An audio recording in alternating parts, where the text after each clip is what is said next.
All right. So let's get this going here. All right, everyone. Thanks for joining. Again, it's myself, Tim, Cody in the house, the Talking Turkey Fantasy Podcast. The name's still being workshopped, but that's the best I got right now. So this is episode 2. The league had a lot of good feedback for week 1, and we'll try to address those things. But let's jump right into it. Week 2, again, full of crazy madness. Here we go.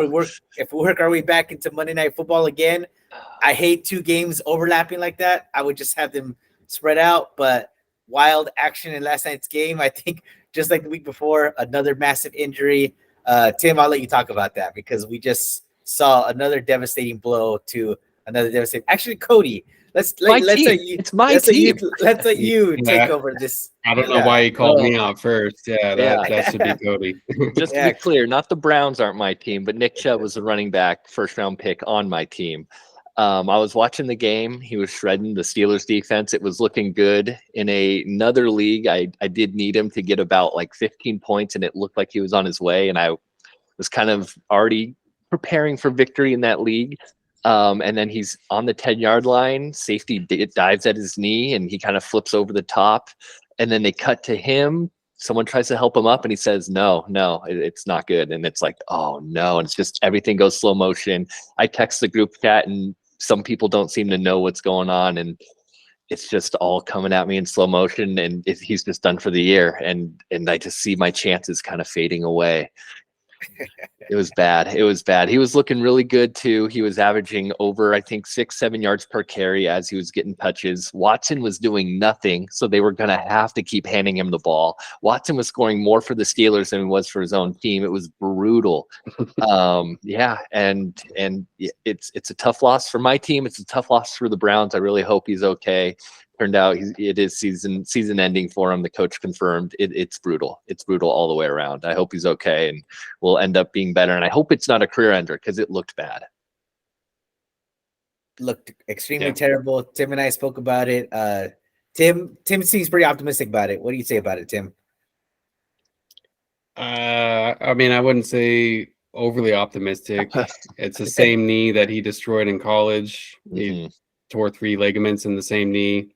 But I don't know. You just never know nowadays. I mean, he seems like a hard worker. I feel like he'll probably hit the rehab pretty hard, and he's not, at the age yet where running backs, decline. And, but yeah, it's one of those, I always end up watching the replays of injuries like that and wishing I didn't. And that's one of the worst I've seen. I mean, like the Alex Smith one was disgusting, and that's right up there with it.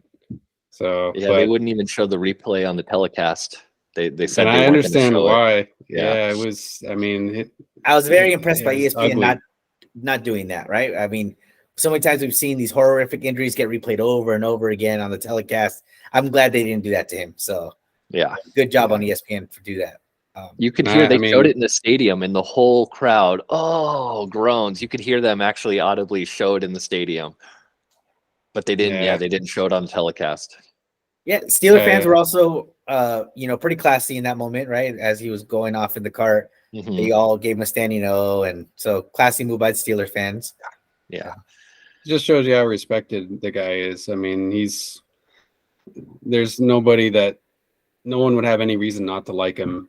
All he does is, run for 5 yards a carry, score a bunch of touchdowns every year, and you wouldn't even know it. I mean, he doesn't showboat. He just goes about his business, and that's why, I hope that he'll come back, and hopefully he's still got the same skill. Who knows how it'll affect him, but it's it's just a huge loss for the Browns. I think their offense wasn't looking that great other than him prior to that. And I think they just kind of fell apart from there, and, they were completely discombobulated. So moving on to that game, on totality, what we saw, we can clearly see that both quarterbacks are completely inept. Deshaun Watson does not look like the Deshaun Watson that played at Houston. He's not using his legs, which I don't understand. He can't throw the ball. The rain, everybody said the rain was the issue last week. Well, there was not a drip of rain yesterday, and the ball was still hitting the ground at players' feet or not hitting their hands. So it was pretty sorry to see. Pickett as well. I mean, just not an option right now when it comes to fantasy. He hit that big one to Pickens, but Pickens made that more of that play than Pickett actually, throwing him open. So it was like a 10, 15-yard pass. And then 60-yard run after that. One of his few accurate passes too. I mean, he was so off target on so many other throws. And I mean, Deshaun Watson, at least he made some good throws. Like they got backed up. He was throwing out of his end zone several times, and he made some decent throws, but obviously had some pretty bad mistakes too. Pick six to start the game, and then did he have a second pick six, or was it a fumble six? I forget. Fumble six for the win. So right, yeah. So it's just a pretty ugly game all around, especially with the Nick Chubb injury, just altogether. Just not a great football, even with the other game too.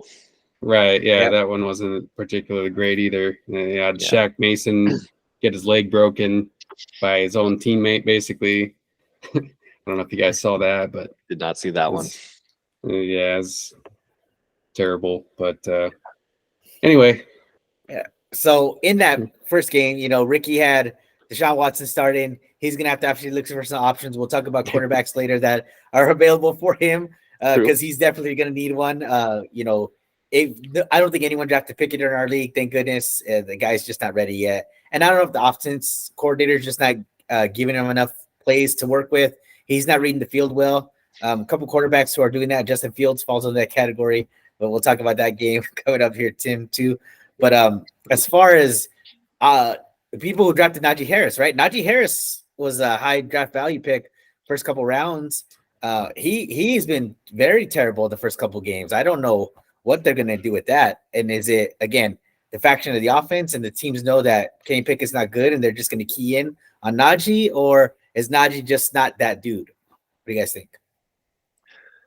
I think it's a combination. I think it's a combination of the offensive line for the Steelers hasn't been very good constantly. I'll check offensive line rankings from different sources, and they're constantly in the bottom 10 of the league. And so if your offensive line isn't great, your quarterback's not going to have time to pick out some of those throws. The defense is able to move up because you have to throw it quicker. If the defense is up, if you're handing the ball off, they're already right there waiting.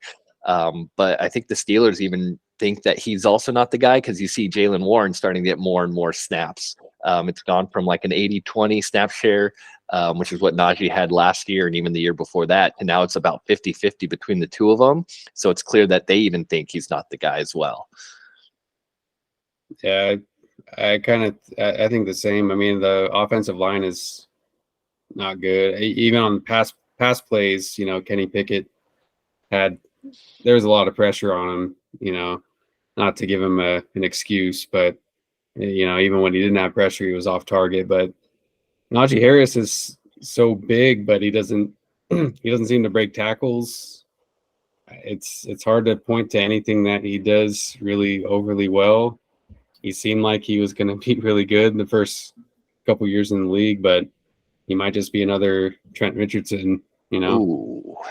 Wow. another Alabama running back who, I mean, Trent Richardson had a good rookie year, and he was traded for a first-round draft pick. Yeah. So I don't know if I put him in. Maybe he's not quite that bad, but when's the last time he's had an amazing game or even an amazing play? It's hard to remember. So 2021 probably. Yeah. It's a good call. Yeah. So even the end of last year, he was just not good. So yeah, I mean, if you drafted Najee, sorry, you might have to wait to see what anything happens, but they might have to be pulling someone off the bench to do that. I think actually Angel is the one that has Najee Harris, right? So Andrew, voodoo curse got Andrew. He's got Najee. Curse. Yes. So the dreaded voodoo curse strikes again. Wow. That's right. And I don't think he even has Warren as his backup. So not looking good for his future. I think Carlos has Jaylen Warren, and I mean Jaylen Warren looked a lot better last night than Harris did. That's for sure. So he definitely who had more knows what'll juice, happen especially catching the ball in the backfield. He was moving a lot better with it then. But he did miss. He completely missed the block too. So it's like, that's a big no. Like Kenny Pickett got sacked on what should have been an easy block for Warren, but he just completely didn't see the guy coming up the middle. So I don't know, but their Not offense great just football doesn't last look great. night, and you got 2 games to show for it. Nothing spectacular. Nah. And this upcoming Monday, we'll have 2 games again. So hopefully they get it right this time. What's the deal with that? I don't know. They used to do it only on the first week of the year, and that last game was like 3 hours, 2.5 hours after, and it'd be Chargers, Chiefs, it'd be Broncos, Raiders, it'd be some West Coast teams. Yeah, they'd stagger them at changed it, least so that you could, kind of catch. The second one would start when the other one was kind of winding down. But last night it was like I had the split view on. That's why I didn't really see what was happening with Chubb. I was kind of watching both games, and I don't know. It's not a good annoying. deal. They've done a really bad job with this. They need to spread out those games. At least start them one early, 2 hours early, and then one at halftime when the other one's starting. Right? Do that instead. This upcoming Monday, it's another hour gap. It'll be Eagles, Bucks, and then an hour later it'll be Rams, Bengals. So 2 pretty good games, you would think, but only now. How are you going to watch both of them? You need, like Tim was saying, a split screen going on, which is should be reserved for Sundays. That's exactly. Yeah, not like we're red zoning it on Monday night. Right? Exactly. So let's talk about matchups for the week that we saw. Right. So we talked about the Monday night games, and well, first, Tim, I'm gonna start with you. Lowest scoring week of the week. I'm gonna kind of lay it out there. Yours and Carlos's game was a brutal one to watch. The score wise, no bueno. Yeah. What are I'm moving on to next week. I mean, I'm like I've deleted that. I don't even want to think about it. I don't want to think about it. Well, should we remind you? You scored 46 points, and Carlos got 62. So he didn't really score that many, and you still couldn't top him. I could have beat him. I had the bench points to beat him, but I was gonna say, you had Pickens and Edwards on the bench, but I understand not starting either of those guys, right? I mean, right. Like it's hard to trust. Tough. Hill and Diggs, come on.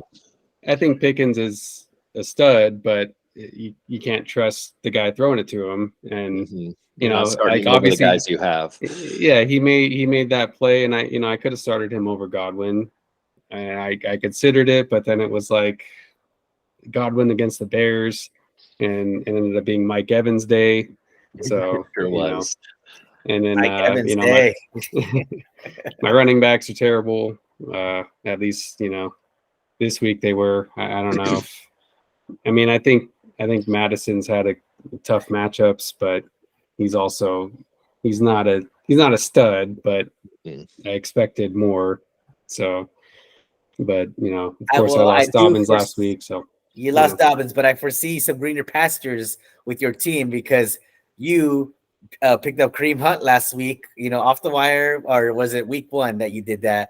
Kind of sneakily under the radar last week. Yeah. So the Browns, I mean, who knows what's going to happen here, right? He knows the offense. He knows the team. He knows. I don't see how that's not an option for them to get him back on the roster. I think he went and visited today over in Cleveland. He was visiting them today. So there could be news. I'm not Nostradamus. I did not think I'm going to pick up Kareem Hunt because Nick Chubb's knee is going to get destroyed. I thought he was going to go play for the Colts or maybe even the Vikings or, Dolphins. There's a number of teams that could use him. But that kind of seems now with what happened to Chubb, it seems kind of like it'd be surprising if he doesn't end up re-signing with them, but we'll see. So, but who knows, if he does, I don't know if he's going to be getting all the snaps, but hopefully he gets signed somewhere that he gets some playing time. So if we look on the other side, Carlos's team, right? Last week didn't do so well. This week again, only putting up just over 60, 62 to be exact. Definitely some concerns with Joe Burrow and that Cincinnati offense. Lots of question marks. T. Higgins had a bomb game. 2 great touchdowns, but Burrow just does not look comfortable back there.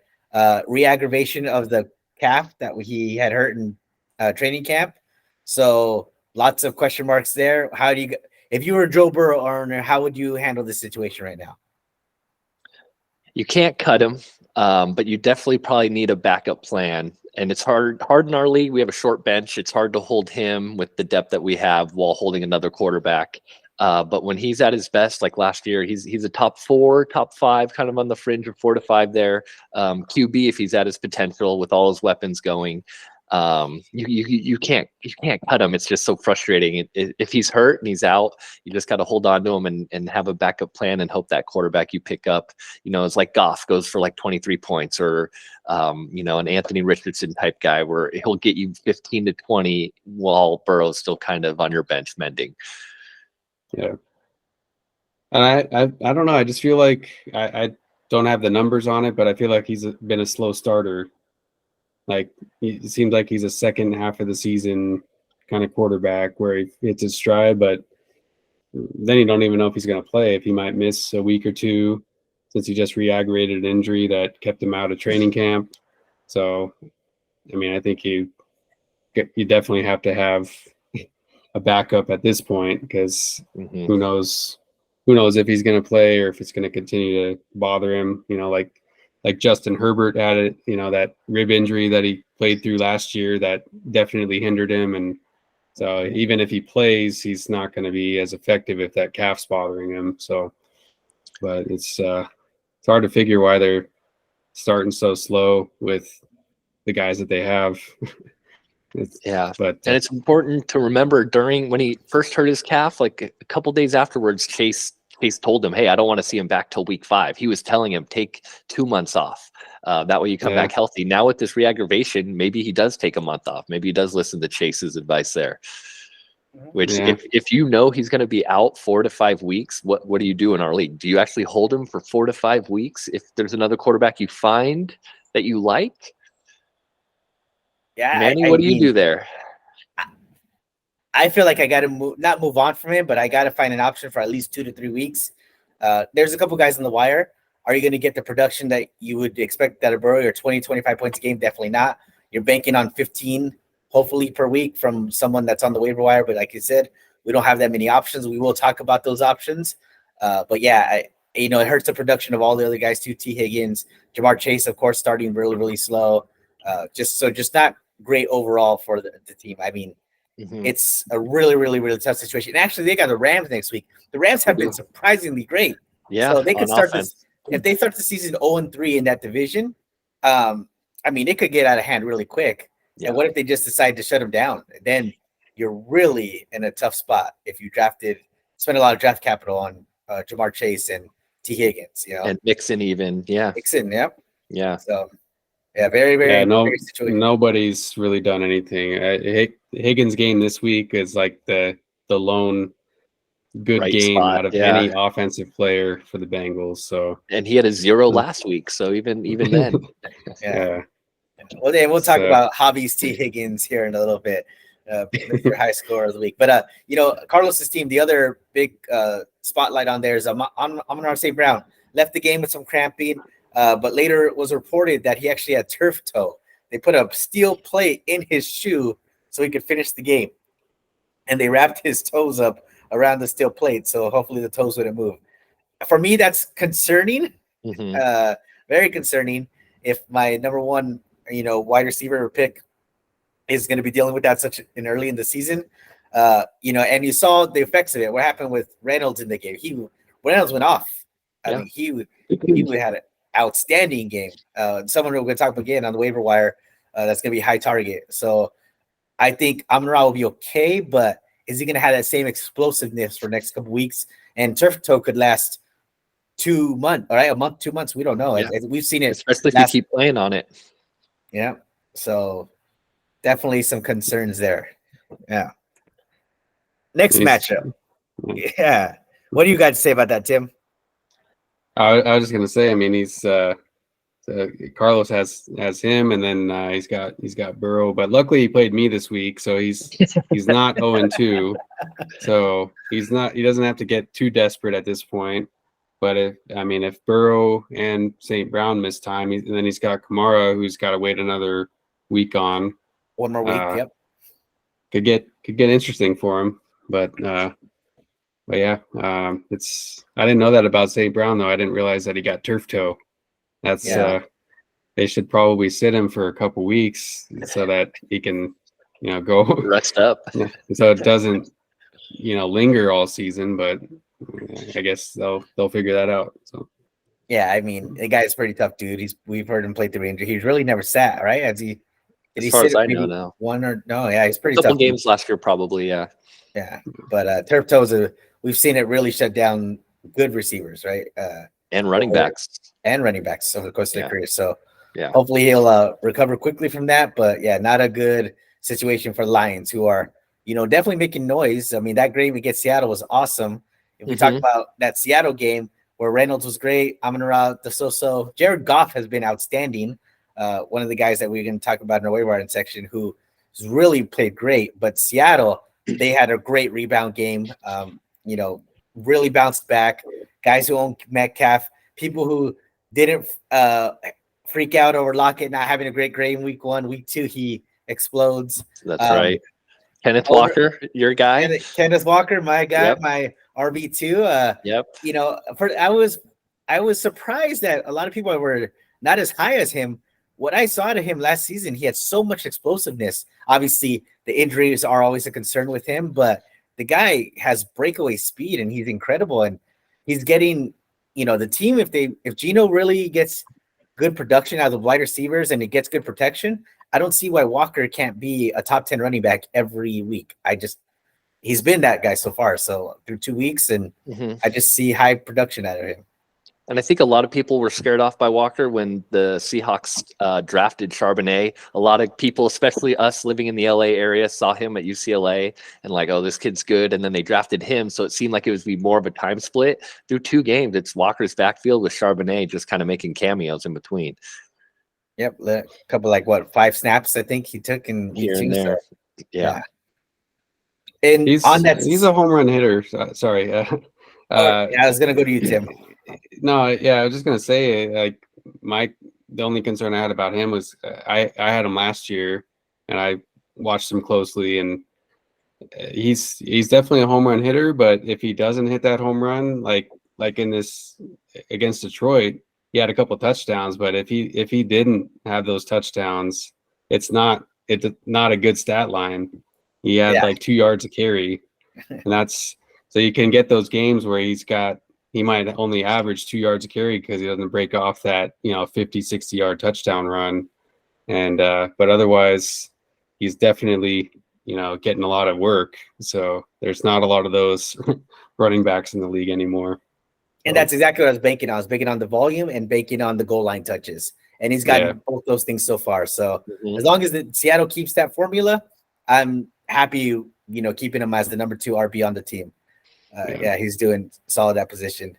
And other side of that same game, Geno Smith, right? Pretty great, pretty accurate, looking good. I think they're going to be right where they left off last season. I think Geno's going to be possibly a top 10 quarterback again. He looked great. It's shocking how from his career when he started with the Jets to now, you would not think that's the same person. And I know you had a close to your chest with that, Tim, right? You loved Geno early in his career. I wouldn't say that, but I just think he didn't have much of a chance in New York at the time he got drafted there, and then getting punched out by his own teammate. I was being sarcastic. You were had made a lot of jokes about him, like how great of a leader he was in New York. But I think the circumstances were just terrible there. Yeah. But I think it just goes to show that Seattle's got a good system for quarterbacks because Russ.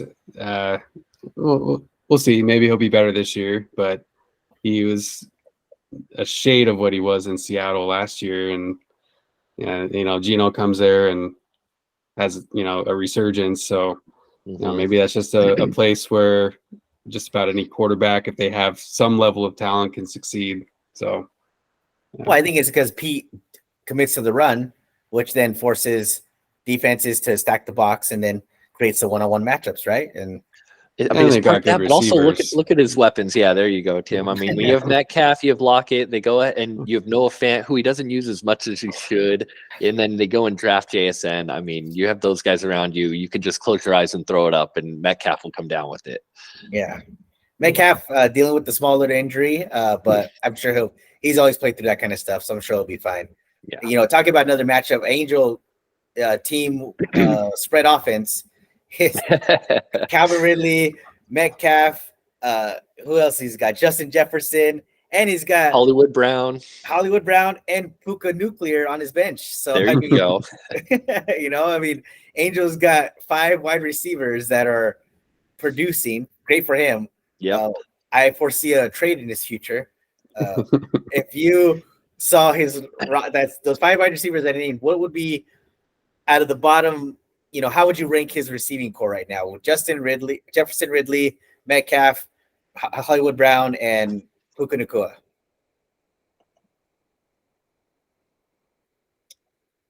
Who's going to answer first? I'll go. Okay, go for it. So, obviously, I mean, Jefferson's number 1, clearly. Metcalf number 2.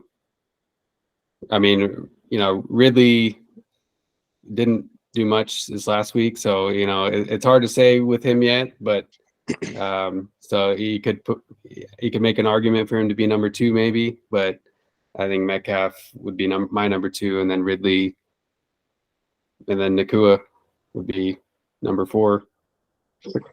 25 catches in 2 games. I might switch it around a little bit. I would put Justin Jefferson 1 as long as Kirk stays there. If he gets traded to the Jets, I don't know who Minnesota's backup is. It may, you know, as long as Kirk's there, you got to put Jefferson 1. I would put Ridley 2, solidly 2. I still like Lawrence, and those weapons in that offense are going to be pass first. And then I would put Nacua above Metcalf. The way Stafford just keeps looking his way. I mean, we talk about running backs with volume. He's a receiver with volume. And he's been playing more on the outside, whereas Kupp, when he comes back, he plays in the slot. I don't think his volume, I mean, it's going to drop from 20 targets a game, but if he still ends up with 8, 9, 10 targets, I would still take him over Metcalf. And then the auto draft that he got, Marquise Brown, I would put him 5th there in his spread offense. Yeah, spread offense. Yeah. And I have it similar to you, Cody. I think I put Puka in the 3rd spot. I mean, the guy's had 25 catches in 2 games. He's not a one-hit wonder. This guy seems like the real deal. Matt Stafford is really not looking him up. He had 17 targets. That's insanity. Yeah. I mean, yeah. And it is funny you mentioned some of this trade talk. You sense a trade in the future. I actually reached out to Angel and asked him for a quote. And he did tell me that he was getting nervous about all this Kirk Cousins trade talk. And quote, if he gets traded, my team is toast. There goes my number 1 pick. Put it out there. I might be willing to trade him as long as the offer's right. End quote. That's a direct quote from Angel. Woo! So he is on the trade block. I don't know if anyone's gotten offers for him yet, or if he's just accepting trade offers instead of just declining immediately. But don't be surprised if you do see that number 1 receiver we have ranked traded just while this Kirk Cousins thing is up in the air. Because once he gets traded, it might be too late. Yeah. It might be too late. You're right. Yeah, exactly. You know who the backup is in Minnesota? I don't. Nope, not at all. So I just want to clarify. You guys are ranking a rookie who's played 2 games over DK Metcalf, who has consistently caught 1,000 yards, had I don't know how many touchdowns a year. That's correct. If you look at the Rams offense look great. I should qualify that. I have Jefferson, Metcalf, Nacua. I have Ridley under Nacua right now because I haven't seen enough out of Ridley yet. He had the 1 great game. Justin Lawrence, he's too volatile at times. We know Matt Stafford, when he's healthy, is a great quarterback. He looks healthy. You know, yeah. So I have Puka in that 3rd spot behind Metcalf. That's how I rank it. Okay. It's great. We all had different rankings except that number 1 spot. Yeah. Right. The number 1. Yeah. I mean, yeah. Even if Justin Jefferson had a bad quarterback, he could make a bad quarterback probably look good. He's that good. You don't catch. What do you have last year? 1,900 yards or close to. I mean, over 100 catches, easy. Yeah, exactly. Yeah. And Kirk Cousins is, you know, he's good. You know, borderline top 10. We could debate it, but I think any quarterback who could throw it in his general direction, even Zach Wilson could get in the ball. Like like Garrett. I mean, I was going to ask look at what about Garrett. Pickett, and I don't Look at know. what Garrett Wilson did last year. So it's Most of those games were when Zach Wilson was out. Don't forget, Mike White was throwing Wilson the ball a lot true. last year. Yeah, But Mike White, I mean, where's Mike White now though? So it's I think I don't know. You could go back and forth on that all day. Is it the receiver? Is it the quarterback? But all I know is in 2 weeks, Garrett Wilson has 2 touchdowns, and he scored a 75-yard TD this last week against the best defense in the league. So, well, like Pickens, yeah, exactly, yeah. It was kind of similar. Zach Wilson closed his eyes and he tried to put it out there. yeah. So special receivers that can do that, right? So yeah, I'm gonna connect him with that because I don't know when to start him or not. Because I'm always scared to because of Zach Wilson, but I feel like I have to start him because he's always got that potential for an explosive play. But Angel beat Andrew this week, 106-89. It was a good close game.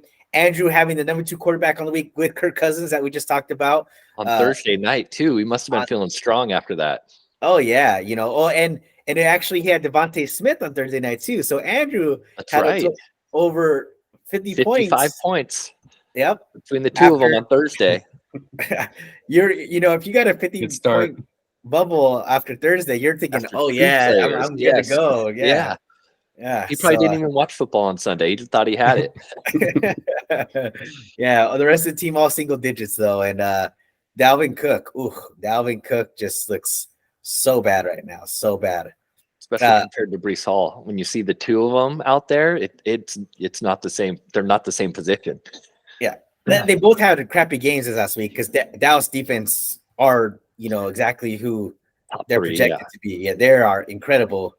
But Breece Hall definitely has way more juice than Dalvin Cook at this stage in his career. He's not that guy anymore. So yeah, that's why Minnesota let Cook go. I think. I mean, he didn't look particularly good last year either. He had some decent games, but you could tell he's not the home run hitter he used to be. So, well, it's interesting looking at the matchup. Andrew was our Austin Eckler owner in the league, and Eckler was out with the sprained ankle, and he made no moves. I don't see any moves that he made. He had Eckler out. He had Najee Harris as his running back with Dalvin Cook as the other, and he didn't pick up another running back. So he just took the L. Even though it was a close matchup, he had a chance to reach out and try and get Kyron, reach out and try and get one of the running backs that was on the waiver wire, even go for Josh Kelly. He didn't get anybody. And unfortunately, he took the L because of it, and he's had an 0-2 start, which as a newcomer to this league, 0-2 start, it is tough to come back. Yeah, very, very tough. It's a uphill battle. You start 0-3 in our league, it's a panic mode. You see. So yeah, we'll see what Andrew does to pivot. Maybe he's banking on Cooper Kupp to be back by week 5. I don't know. I don't know. Yeah, you can't believe anything McVay said. McVay said they expect him back week 5, but he also said Akers was going to be his number 1 running back, and he liked how he looked, and he was a great guy again, and he was inactive in week 2. So I don't believe anything McVay says until I see it on the field. All right, so let's talk about Cam Akers, your guy, Cody. Where is he going? Because we all heard the news today that they're shopping him around. He was a healthy scratch, an hour before the game, which he was. Yes. He wrote on Twitter, "I'm surprised as you are about this. I didn't know this was coming." Yep. He's like blindsided by the whole thing. So where's he headed? Oh, man, I think if you're the Ravens, you have to reach out. Justice Hill and Gus Edwards, they have Melvin Gordon, the course of Melvin Gordon, as well as the 3rd running back. Those guys just don't look like they got it. They gave Justice Hill a couple goal line carries he couldn't finish. They gave it to Gus Bus. He ended up falling in the end zone. When you go from Dobbins to those two, it's such a huge drop-off. In that offense, they're trying to win now. I think if they reach out, offer a 6th-round pick, they could get Akers, and I think he had 300-plus yard games to end last year for a Rams team that was tanking. So if you put him on a team with a good offensive line, a quarterback that can at least throw to some weapons, give him some space, I think he can really thrive on that Ravens team, and I think that would be a good offer that the Ravens could go out and make. Good landing spot there. Yeah, I can see that. What about you, Tim? What do you think? I don't know. I'm as confused as anybody. I mean, I kind of wanted to draft him this year too, but was kind of like wondering if there's going to be a repeat of last year where it looked like he was the guy and then suddenly he wasn't. I don't know what the deal is there. I don't know if it's a personality conflict or if he, because he's finished strong last year and you would have thought that he would have been ready to go this year. And then week one, he basically split work and then he's a healthy scratch. So yeah. I don't know. Well, it's interesting because in week one, in that first half, he only got 3 carries, and then the Rams seemed to have control of the game, and they were beating Seattle pretty well. So then all of a sudden they put him in, and he ended up with 22 carries, mostly in the fourth quarter. It seemed like they were kind of buffing up his trade value a little bit. He got a touchdown. It seems, looking back, that might have been what was happening because all his touches came in garbage time. And in week one last year, like, I remember, I don't even know if he played the first half at all. It was like the same thing. It's it's mind-boggling. Like, why didn't they trade him last year if there's still these issues with him? So it's who knows if teams are going to be turned off by what's happened with the Rams, like wondering what their underlying issues are. But I thought he looked pretty good. And thought he was a lock to be the main guy, but there's definitely, like we talked about Kareem Hunt earlier, if Akers is on the trade block and then you got Kareem Hunt as a free agent, there's some teams now that suddenly need running backs. So yeah, you got to think they got to end up somewhere. But I even see the Colts potentially trading out, right? I mean, because they don't know what's going to happen with Jonathan Taylor. They're definitely need a running back. My guy Anthony Richardson's already concussion protocol. Love what he was doing, but so they're definitely going to need someone there to carry the load because Deion Jackson and even Zach Moss had a decent game in that game. I mean, it's Zach Moss, really. If I'm so we'll see. But yeah, I mean, as far as you go, Cody, you were smart to spend a little over 10% of your fab on Kyron Williams after week one. That was, it might end up being the bargain of the season. The guy's looked incredible. He's been great. Even though you got the easy win over Romo this week, Romo's team didn't show up. Trevor Lawrence had a rough game against the Chiefs. All of the he has ETN and Trevor Lawrence, so he really got shut down there, and Breece Hall. So all of his top guys, even Dameon Pierce on Romo's roster. Dameon Pierce is struggling the first couple weeks. So what do you guys make of that? I mean, because everybody kind of spent a lot of cap capital on him and a lot of leagues that I saw because he was so great as a rookie. Yeah. But I just, if we look at that team, CJ Stroud right now has thrown the most passes in rookie for the first 2 weeks of the NFL career. He's dropped back over 100 times. They've let him go. They've literally let him throw it, and he has not looked bad either. And that game scripts, when are they going to ever be leading? I don't know. So how much value does Dameon Pierce really have? It's also interesting because last year he was a rookie. He looked good, but now there's a new head coach. So when you have a new coaching staff coming in, you never know if they weren't a part of that draft process, how they like some of the guys that were on the team already. So even though Dameon Pierce, there was a lot of positive reports about him and he looked good last year, it's seeming like he's splitting time with Devin Singletary, which seemingly makes no sense. The guy in Buffalo didn't really do much, and that was a great offense. So, I like you said, it might just be a game script thing. Singletary is more of a pass catching back than Pierce. If Stroud's back there, throwing it to Nico Collins, throwing it to Tank Dell. I think there's even Robert Woods sightings out there. I mean, he's got 3 receivers he's throwing it to. Pierce, not getting as many carries until maybe they play the Colts, until maybe they play the Cardinals. I don't know if they do until they play maybe the Bears. Then they'll kind of be in a position where Pierce can kind of shine a little bit more and get a little more run. I think it's just running backs on a bad offense they're always going to. I mean, it's like Todd Gurley when he was a rookie with the Rams. He had some good games, but for the most part struggled. And I think some of these young running backs, when they're just not in a good offense, if they're on the field, the focus is on them. And then if they're playing from behind all the time, if it's just, I don't know. I think there's better days ahead for him, but it's just not a good offense. It's kind of like, Carolina Miles Sanders is a good running back, but he hasn't done much yet because it's just not a good offense. And always playing Yeah. behind. Exactly. Game script Yeah. doesn't allow for them to get those carries. yeah, so Unless you're but I mean, I like Kyron Williams Pierce. is a pass catching back, and so those game scripts still he gets 8-9 targets, if, out of the backfield if they're down. Yeah, I would say the only team in the NFL that really goes against that whole narrative is the Atlanta Falcons. They could be down 20 points like they were to the Packers. It Still doesn't just hand it matter. off. They're Yeah. going to run Yeah. that ball. So, Carlos has got Bijan on his team. I wish I had Bijan. I got him on a couple other teams, but Bijan is I love what I'm seeing. Even Algier has a lot of value on that team. Yeah. They're going to run the ball at least 35 times a game. So And it with worked. that They ended volume- up winning. They ended up beating that bad Packers team. Oh my gosh! So I'm not wearing any of my gear. I'm in Chicago, and I'm hiding my. That's where I'm at, Space Chase, Chicago, by the way. But yeah, I'm out here in the streets, and I'm like, oh my gosh, I can't believe we lost by 1 point to the Falcons. It's ridiculous. So, Yeah. But I think anyone. matchup. Oh, go ahead, Tim. I was gonna say with Pierce, I think like before the season, I would have thought they would have leaned on him a lot more. Like they would have tried to rely on him more so than the rookie quarterback. So it's I don't know. It's hard to say. I mean, they haven't, and it's not like they've been blown out necessarily. They kind of hung with the Ravens in week 1 for a little while, and then the Ravens pulled away, and they play this week the Colts. That was somewhat close as well, but yeah. they're just slinging it. So They're letting Stroud do it. CJ has the most yards and the most dropbacks in a rookie in his first 2 games in the NFL. That's awesome.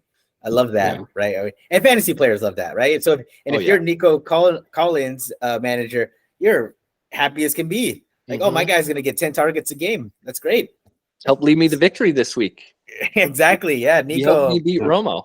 Yeah, 7 for 146 and a TD. That's a great stat line. If Nico could do that all year long, he's going to be a top 5 wide receiver. Easily, yeah. The way they're throwing it, it seems like that could be. And then looking back at Romo's team, he has Jamar Chase, right? And we've already talked about Burrow and the concerns of the quarterback there. He has Addison, receiver for the Vikings. We just finished talking about the quarterback concern there. If you're in Romo's situation and Burrow's out for, like we mentioned before, maybe if he sits 3 to 4 weeks, what do you do with Chase? Do you try and trade him? Do you hold him and hope the backup quarterback just feeds him the ball? What are you two doing in that situation? I'm looking. Where's my panic button at? Where's where'd you leave it? I mean, there's not much value in trading Chase right now. I mean, unless someone's willing to overpay for him just based on his potential. But yeah, I don't know what you do there. You just got to pray that Burrow's calf's okay. Jahan Dotson for Jamar Chase right now, Romo. Let's do it. Right? Message, DM me. I would still take Chase in that offer. Come on. Yeah. But I mean, are these the famous Manny trade offers that people are just talking shit about? Yeah. Don't act like you don't know. Don't act like you haven't gotten them. I just try to capitalize on some panic button mode. I'll get some panic mode next week for sure. There'll be a couple teams starting 0-3, and we'll find one. Romo's team might be Romo's 0-2. I actually reached out to Romo, tried to get a comment on his start to the season, on his matchup. No response. Didn't want to talk about it. It wasn't a no comment. It was just a no response. I was ignored. So Romo's not having a good time right now. 0-2, last place in our league. And then, of course, as we talked about his receivers, his prospects moving forward aren't looking great. Breece Hall's on his team. Another quarterback issue there with Aaron Rodgers. Trying to come back this year from his Achilles tear, maybe in January, maybe. His team was looking good after the draft. He loved his team. It's not looking good right now. Not looking good. No. Things change so quickly. We'll talk about another matchup here. Rob versus Ricky. Rob, 2-0, our guy. Yeah. Rob took so much heat at draft day. It was a hot day, and it was way hotter in Rob's corner. If everybody's slinging fireballs at him, even from overseas, I couldn't believe it. But, Rob was slinging fireballs at himself about his team in his draft. But Rob, over back-to-back weeks, he got 122 this week. He was in the top 5 scorers of the week, so good for him. Big game from Hurts. Hurts bounced back nicely. The surprise of the week was White, on the Bucks. yeah, he really had a great Rashid White. He played a great game, and it was a great start. A lot of people I picked him to have a great game, and that came to fruition. But I think the biggest surprise was James Conner. James Conner, I think the guy was busted up and done for. He's just continued to produce these last 2 years in Arizona. It's shocking. So, Rob found one there. He did have some unfortunate David Montgomery news, right? His week 1 David Montgomery magic took a hit. Yeah. So he's down for a few weeks, right? The calf strain, I believe it is, or quad strain. Could be worse. Could have been a knee. Yeah. So at least he's not out for the season. I don't want to see players go out for the season. It's no good for anyone. But Rob played Pitt defense too, and monster game out of Pitt defense. But that happens when you're going to play Deshaun Watson, who can't hold on to the ball. Yeah, I mean, Tim was just talking about avoiding running backs on bad offenses. James Conner right now through 2 weeks is the number 9 running back in our league. I mean, there's one example of kind of the counterpoint to what Tim was just saying. Sometimes if they get the goal line work, if they can break one, they can have some kind of value there. You don't want to just completely avoid them all the time. Yeah. And I mean, they've put up a decent amount of points too. 28 points this week. Last week, I think they had 20, not that they played great teams, but I mean, I would have thought that their offense was going to be still lose. Yeah, I mean, they definitely, they chargered that game, but it's their offense has looked, for having a brand new quarterback who they just signed a couple weeks ago. They've performed pretty admirably, I would say. So. And Rob did get the benefit of Jalen Hurts getting. I mean, Swift got to the 1 yard line 3 times, and Hurts took 2 of those and got pushed. Swift gets him to the 1, and then has to push him in from behind at the 1, and he got 2 touchdowns there. He's got AJ Brown, who's arguing with Hurts, even though they're up on the sideline, asking for more targets. He might be doing it for Rob's team. I don't know. I don't want to judge. That might be why, but typical diva wide receiver. Defense, against the Browns, against Watson, really crushed Ricky as well. Yeah, diva wide receiver. I didn't understand it. Their team's winning. They're playing well. It was a bad look for AJ Brown. I wish he wouldn't have done it. But there's gonna be better days ahead for AJ Brown. If you're panicking on him, that's foolish. The guy is a stud. Him and DK Metcalf are probably the most athletic, swole dudes at the wide receiver position. They're ridiculous. And he did have a touchdown called back. There was a holding penalty. He did catch the ball in the end zone. It did get called back, so it's not like he had a completely busted up day. He did have a little bad luck there, but then to counter that, he did have good luck with those Hurts touchdowns. And then on the other side of the matchup, poor Ricky actually scored 84 points, which for him is pretty good. But Watson kind of screwed him there at the end. He got sacked 6 times. In our league, a sack is -1. Interception, 2 fumbles, which for us, fumbles are -3 if you lose them. It was just a bad game for Watson. A bad game for Ricky, really. He has Derrick Henry getting him 15. Doesn't have too much other help. He's got Mixon, another guy we talked about. Everyone's connected to Burrow somehow here. Mixon there. Debo got him a touchdown. He had Tutu Atwell was his big pickup, get him 8 points. But I think his team going forward doesn't look great. He's trying to run some form of angel spread offense. His bench is full of receivers. If you look at his bench, it's 5 receivers. Yeah, I think he'll be okay as far as the running game goes. I think this Joe Burrow news is going to force the ball to Mixon a little bit more, so he's going to get more opportunity, right? More carries. So we'll see maybe a jump and spike. There'll be low scoring games. So today's going to hurt the wide receiver production. Derrick Henry's going to do his thing. Ricky's problem is Deshaun Watson. He continues to start him. There's always that opportunity to lose 10 points a game. He lost 4. He was -14 points this week. So that's brutal. Unstartable in my eyes. Unstartable. So yeah. And when you've got Deshaun Watson, like with Ricky last night playing against Rob's Steelers defense, every negative for Deshaun Watson is doubled. It's just like it hurts extra deep. Yeah, like all the Steelers defense points were like minuses for Deshaun Watson too, and I think the Steelers had 25 points or so on defense. 20. So the Watson's 5. Yeah. That was brutal for him.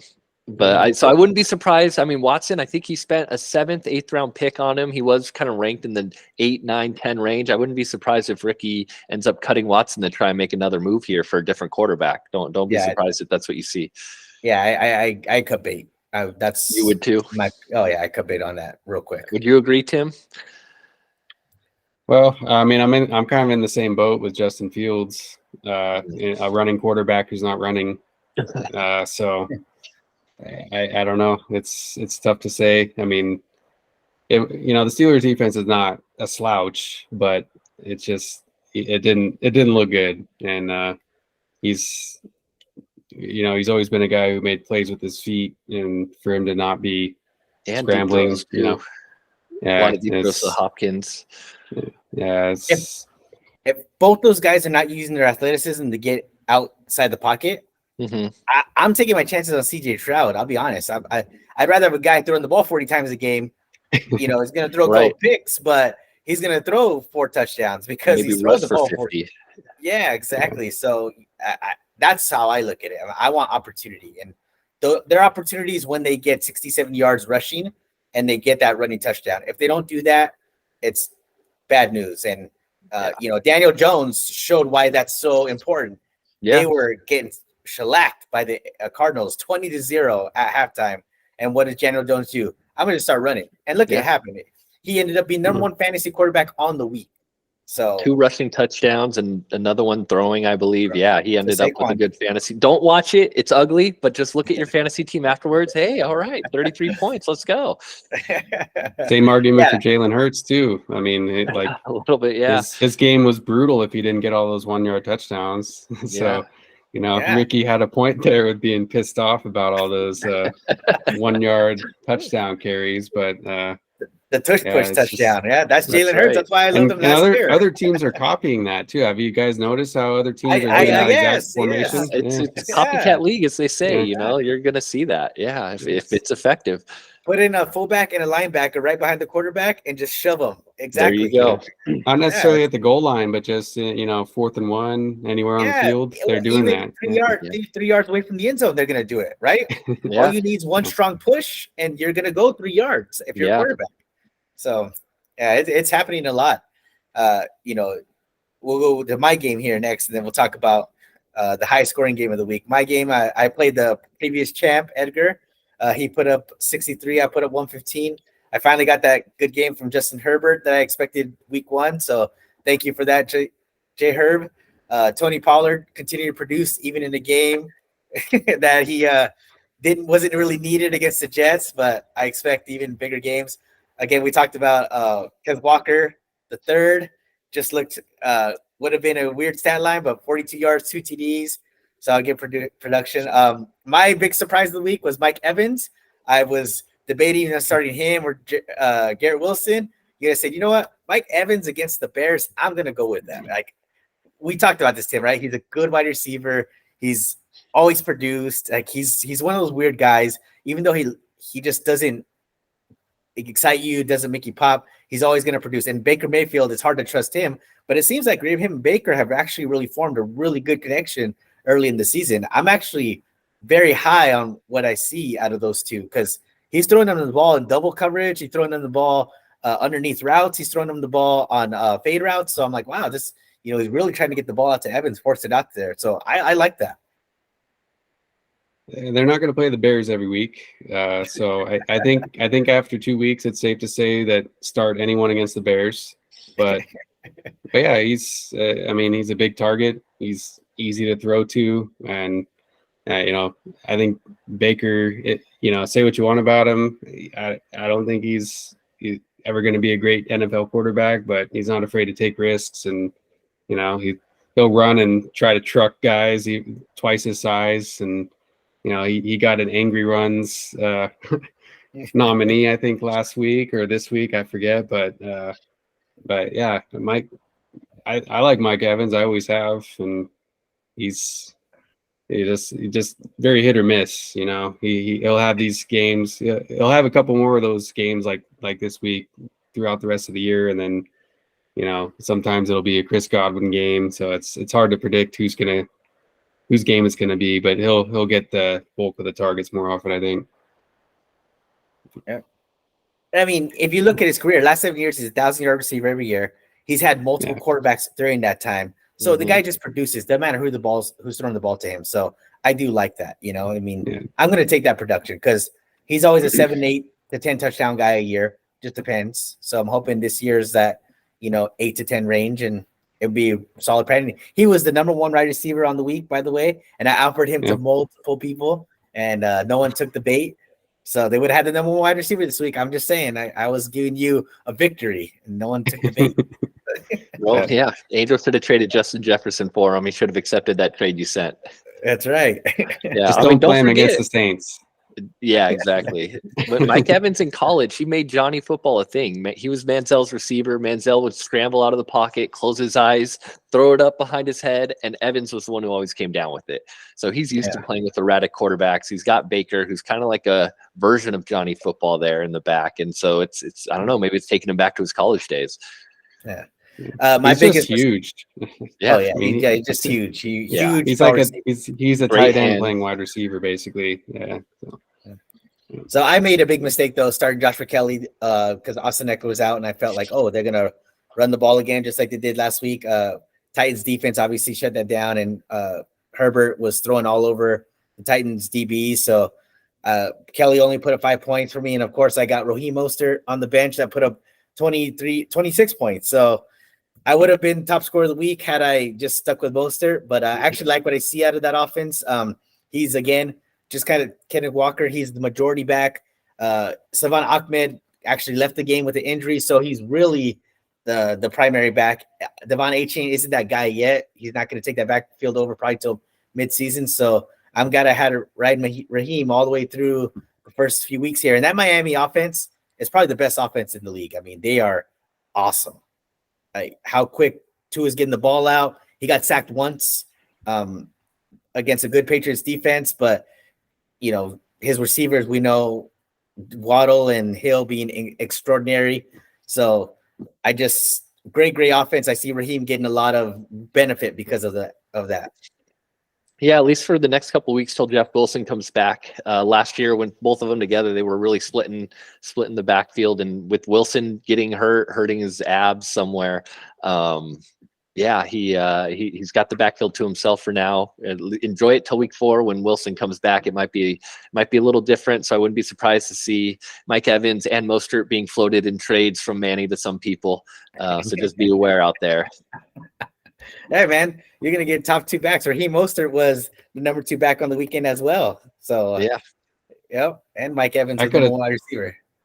I could have told you not to start Joshua Kelly, but I'm not gonna tell someone how to run their team. But but if they ask, he'll at least answer. I should have asked. Yeah. I told you last week the Titans stopped the run. Yeah, they did. You did. I just felt like Joshua Kelly would get some goal line work. He was going to get all the work, which he did, but it didn't turn into anything. So didn't hurt me, but I definitely missed out on some weekly payout points because of it. Last game of the week: Javi versus Chat GPT, Watson AI, Alex Benitez.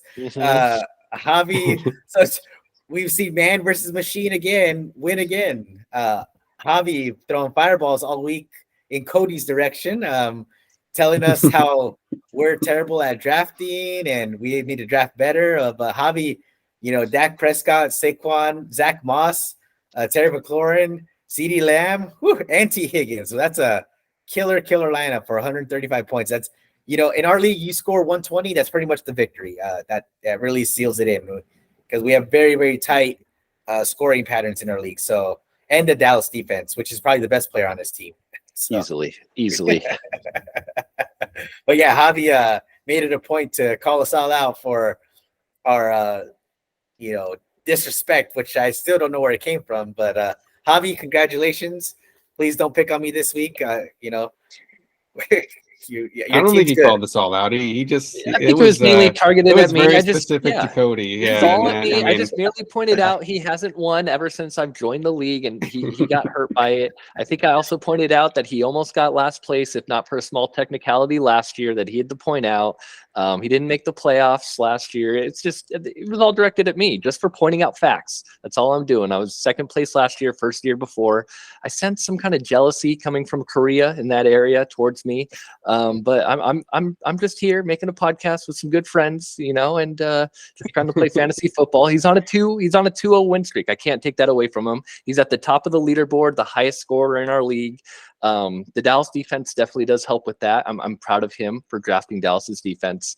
The number 1 ranked fantasy defense everywhere. He actually took them. So good job, Javi. I will compliment you there.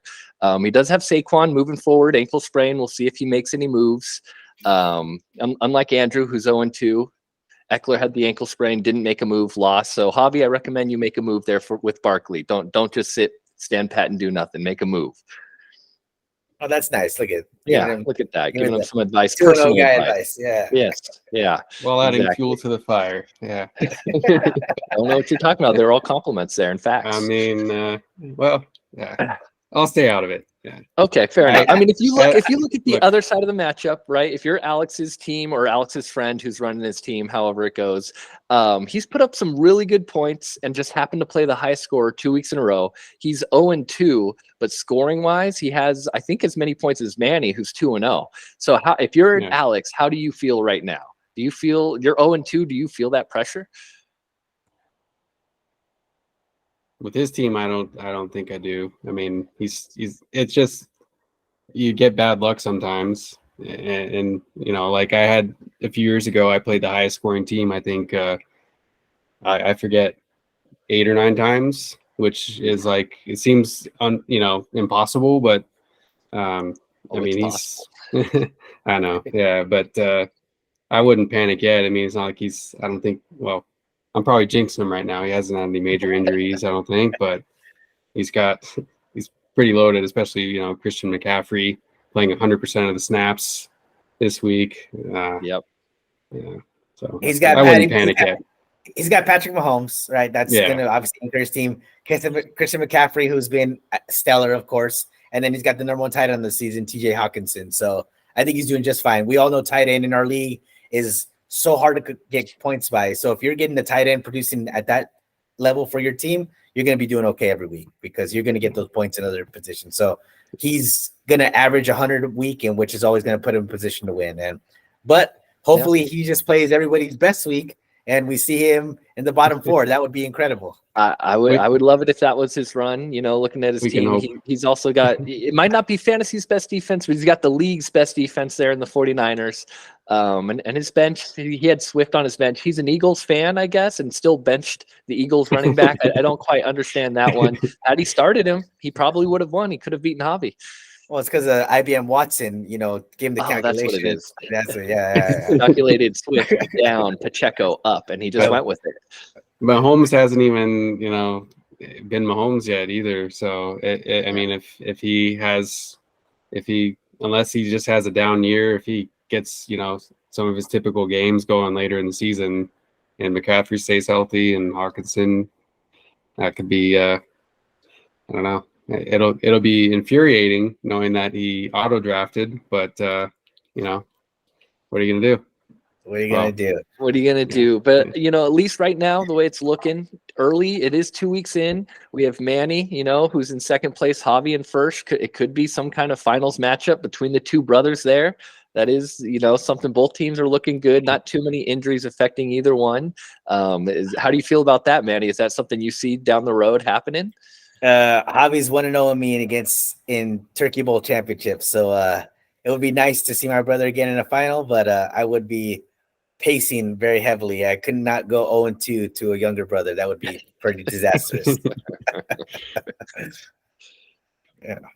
And that would be what, his 4th if he wins it? Yeah, let's not talk about that, Tim. Well, you know what?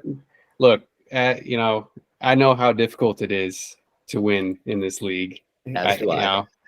Cody does too. Cody's done it 3 times. I've done it twice. So I respect all former champs, regardless of their recent performance. So, I think him and I joined about 6 years ago. He has 2. I guess I have 2 in those last 6 years and 1 from a year prior. So, I mean, here you have 4 of the last 6 champions. It's funny because you two are part of the newer group that joined the league. Edgar is the newest member, and he won his championship already. That's true. I'm going on year 20 without one. So just to put it out there, yep, yeah. I've lost 4 titles. It's been heartbreaking. So we'll see if I could change those fortunes. But tough. It's tough. It's not tough. Easy. Let's check in on how the 2 new people are doing this year. I have to keep scrolling here. Keep scrolling. Oh, both Andrew and Ricky, our 2 newest people, are near the bottom. They're 10th and 11th place. Just one above Romo, who's the other new guy. Not brand new, but a couple years new. So it's not too easy for those new people out there. It's difficult in this league. Very difficult to get those wins, and that playoff run always becomes very, very difficult. Yeah, luck happens to take over there. Yep. Yeah. So let's get into the waiver wires. I know we only have a few minutes here. Sure. Cody, run us down your waiver wire picks, quarterback to defense, and then your eliminator pick for the week. Sure.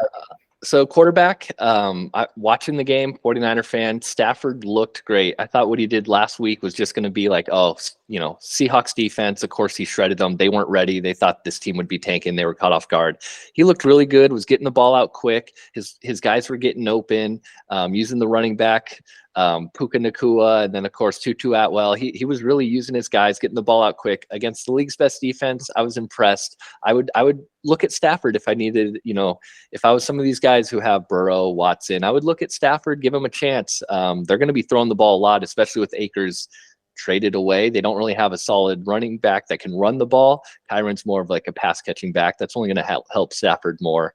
And then with the Barkley injury, I went with Matt Breida as my running back pickup. They do play the 49ers on Thursday night. Thursday night game's a little ugly. He might be able to get a goal line touchdown. I wouldn't really trust him this week, but Barkley's injury is supposed to be 3 to 4 weeks. So he might be good for you those next couple weeks. Receiver, I have Josh Reynolds at the Lions, or for the Lions. With Goff just throwing the ball as much as he is, Montgomery getting hurt, he's going to have to throw it more. He got a couple touchdowns in that game. He's clearly looking his way, and I don't really foresee it ending. He's getting double-digit targets in his games. Pick him up and ride with it. And then tight end, Hunter Henry. Mac Jones, I don't know what's going on there in New England, but he keeps throwing the ball. I mean, Belichick's always had a good tight end first type offense, except for the Randy Moss year, but that's a whole other story. So Hunter Henry's getting a bunch of targets. The way tight end's looking now, it's even Kelsey only got 8 points this week. So I just pick a tight end, go with it. I would pick Hunter Henry and just go with it and hope he gets a touchdown. And then for my defense, I went with the Chiefs. They're playing the Bears, as we've talked about and kind of joked about here. Just any defense playing the Bears, pick them up. Fields, I don't know what's going on. He's looking at open receivers and just holding the ball and just waiting to get sacked. He's not running, doesn't seem to want to run. They held Trevor Lawrence in that offense touchdownless. 3 field goals, that's it. So Chiefs against the Bears, go ahead and give them to me. And then for my eliminator pick, I went ahead and looked at whoever was playing the Panthers, which this week, let me double check here. It looks like it's going to be Seattle at home. So the Panthers they have to travel to New Orleans this past week, take the L there, and now they're going up to Seattle. And so the way Gino's looking in that offense, I'm going with Seattle over Carolina for my eliminator. Home cooking. I like it. Yeah, that's a great pick there. I agree with you on the Chiefs defense. They're going to ball out. Hunter Henry, yeah, great target. I think he's already been picked up in our league. I think that's Romo's best pickup that he's made off the waiver wire. So easily. Good job, Romo. Yeah, he's been number 2 tight end on the season behind Hawkinson. So good. There we go. There. Matt Breida, how much fab percentage would you spend? I mean, Saquon's going to be out a month, maybe. Are we talking you taking a big shot and keeping Breida to get win, or are you just doing like a 10-15% potentially to try to land that spot there? I've seen Breida play before as a Barkley owner last year. I've seen Breida play. It's not very impressive. So I would just throw $3, $4, $5 on Breida. We know it's going to be temporary. It's an ankle sprain for Barkley. Barkley's an athletic freak. He can even come back before that 3 week. You don't want to spend too much money on Breida and then all of a sudden have Barkley back after 2 weeks and he's out there running. Even if he's 80%, they're going to run Barkley. So I would not spend much on Breida. No. All right. $10 on Breida. Note to self. Okay, there you go. Tim, what about you? Who you got for quarterback through defense and eliminator pick? I know you were eliminated week 1, but we'll keep the count going for you and see how you do. And we'll let you buy back in. Give me a second chance. So for quarterback, Sam Howell. I think I don't know if the Broncos defense is just not good anymore all of a sudden, but he had a good game against the Broncos last week. And I think, he's got Patrick Mahomes, former offensive coordinator, that he's only going to get better as the year goes on. And he's got good receivers to throw to as well. Terry McLaurin and John Dotson. And I don't think their defense is very good. So they might be playing from behind a lot. And so that would be my pick. I forget who they play this week. I think it's Buffalo. Blank. Buffalo. That's a tough matchup. Yeah, tough matchup. But again, they're probably going to be playing from behind, so he's probably going to have to throw a lot, and might get some garbage time points. But then I think after that, it's a little bit easier. So, and then for running back, we talked about him a little bit, Kareem Hunt, just because with the uncertainty with so many backfields, seems like he's going to get signed somewhere. Maybe the Browns now, since he's so familiar. And then wide receiver, Robert Woods. We talked about the Houston offense throwing the ball a ton. Nico Collins is obviously the number one, I think, but Robert Woods has gotten 9 and 10 targets so far in each game. Hasn't had any touchdowns yet, but a lot of targets, and he's reliable. He's everywhere he's gone. He's been kind of a possession receiver, and will occasionally have his good games. And then at tight end, I love your next pick. It's so gross, but I love it. But go ahead, I'm ready for it. It is kind of gross, yeah. Zach Ertz, doesn't have a quarterback that you'd want throwing to him, but he's still also been peppered with targets, and that's another team that, their defense, I can't figure them out. They obviously were dominating the Giants and then completely collapsed last week, and so I imagine them playing from behind more often than not. And, he's always been a reliable target for any quarterback he's played for. So. And then for defense, I got the Jags playing Houston this week. Really? Woods and the Jags. Okay. I know doesn't make a whole lot of sense, but against a rookie quarterback, I think I don't think he's turned the ball over yet, but they haven't exactly lit up the scoreboard. And the Jags defense has been played pretty well so far as well. They held, what did the Chiefs score? 17 points. Was it 17-9 the final score in that game? So, I believe so, yeah. I think they're kind of an underrated defense, and it's a division game, be a low scoring game, but so there's not a whole lot. When I was looking at defenses, there's not too many great options. I was going to pick the Chiefs. Obviously, Cody beat me to that, so that would be my next best option. Nice, good deal. What's your eliminator pick? What you got for us this week? Coming off a loss with the Broncos after the Hail Mary that was, and then the 2-point conversion that wasn't. So, I hate myself for that, and I might hate myself even more for my eliminator pick this week, which is the Raiders. I know Angel will like it; he'll appreciate it, but I just don't think the Steelers are going to get 2 defensive touchdowns every week. I think they were, lucky to escape with a win last night. It'll probably be an ugly game, but as long as I don't think Devontae Adams is going to miss any time, I think he's fine. I think Josh Jacobs will probably bounce back. It's in Vegas. And I Maybe just Jacoby Myers is back helping the passing attack there. yeah, and then the Steelers offense just hasn't looked great. I mean, even if the Raiders defense isn't that great, I don't think the Steelers will be able to take advantage necessarily. So I might end up hating this pick even more than the Broncos last week, but I hope not. Hey, So, Tim's our resident AFC West guy. Look at Broncos week 1, Raiders, he's Chargers fan. Woo! I'll never pick the Chargers. Believe me, I will never pick the Chargers, but I'll pick the other teams. Well, I have a question for you, Tim. Kind of going through your picks here. You have Robert Woods. If you had a choice between Robert Woods and Tank Dell there, both Houston receivers, both are widely available in many leagues. Nico Collins, as you mentioned, is the number 1. They're both kind of fighting for that number 2. If you're receiver needy, and you're not Angel, right? Angel's already got his receivers set. They're all Hall of Famers. But if you're receiver needy, out of the 2 guys you're looking at them, which one you picking up? I think it depends on what you're looking for. Like if you're looking for upside, then you probably go Dell. But if you're just looking for like a third, maybe borderline second, third receiver just to get you 8 to 10 points maybe in a week, then you go with Woods because he's probably safer floor. Tank Dell has a higher ceiling. So there you go. Yeah, so we'll take some personal team evaluation by our listeners out there. Right. Yeah. There you go.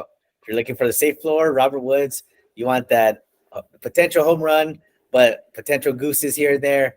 Tank Dell. That's how it looks at it. All right, and I'll end off the night with my picks. So I'm actually gonna stay with Houston. CJ Stroud, baby, let's go.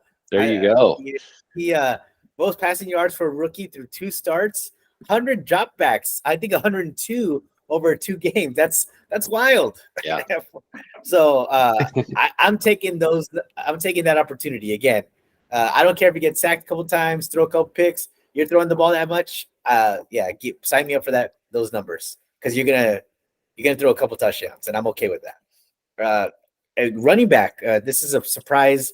When I was going through my evaluations with Montgomery going down, of course, Jahmyr Gibbs season. I don't think the Lions are going to do that. I think the Lions are still going to be conservative. They've shown that they're going to be conservative. I think Craig Reynolds is going to be the guy that you pick up because I don't believe that they're going to give Jahmyr Gibbs 100% of the workload. I think Reynolds. They should. They 100% should. But I think Craig Reynolds is going to get that goal line work. Right. He's going to get 12 to 15 touches, right? Because they're not going to overload Jahmyr right away, especially because if they know if Jahmyr gets hurt, they're down to Craig Reynolds, and I don't think they want that to be their identity where Goff's throwing the ball 40 times a game. So even though Goff's been great, I just see Craig Reynolds getting enough play there with Montgomery down for these next 3 weeks if you're looking for a spot running back to go. Wide receiver, Jonathan Mingo. I know we laughed about it. Ricky actually drafted him.